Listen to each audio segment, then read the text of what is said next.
سفر راستے میں بھوک لگی تو رابغ ایک جگہ ہے، آج کا نام اس کا رابغ ہے۔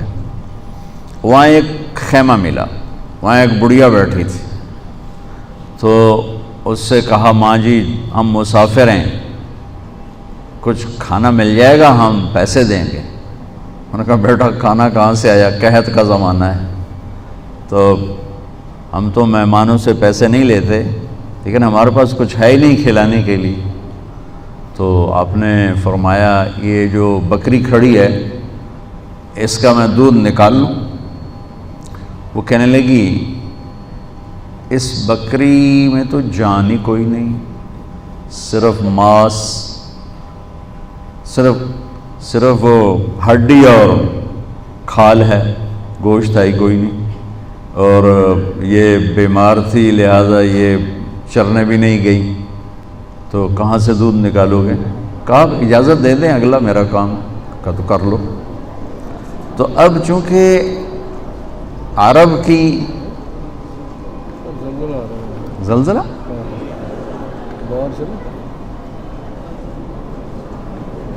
جو کام کر رہے ہیں اس سے رک جائے گا انشاءاللہ۔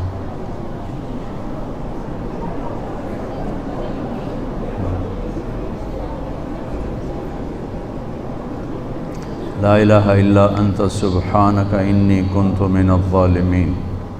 پڑھیں لا الہ الا انت سبحانک انی کنت من الظالمین، لا الہ الا انت سبحانک انی کنت من الظالمین، لا الہ الا انت سبحانک انی کنت من الظالمین، لا الہ الا انت سبحانک انی کنت من الظالمین، لا الہ الا انت سبحانک انی کنت من الظالمین۔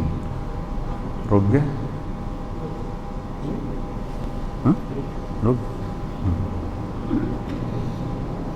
یہ اللہ کبھی کبھی زمین ہلاتا ہے کہ بندے دے پتر بن جاؤ، پیسے دے پیچھے ایمان نہ بیچو، بندے دے پتر بن جاؤ۔ اذا زلزلہ تو آگے آنے والا ہے، اذا زلزلت الارض زلزالها اخرجت الارض اثقالها وقال الانسان ما لها۔ جب زمین پر آئے گا ایک خوفناک زلزلہ، یوم ترجف الراجفہ تتبعها الرادفہ قلوب یومئذ واجفہ ابصارها خاشعہ۔ قیامت کے زلزلے کو قرآن جب بیان کرتا ہے نا تو قرآن کے لہجے میں ایک ہیبت پیدا ہو جاتی، ایک گرج پیدا ہو جاتی۔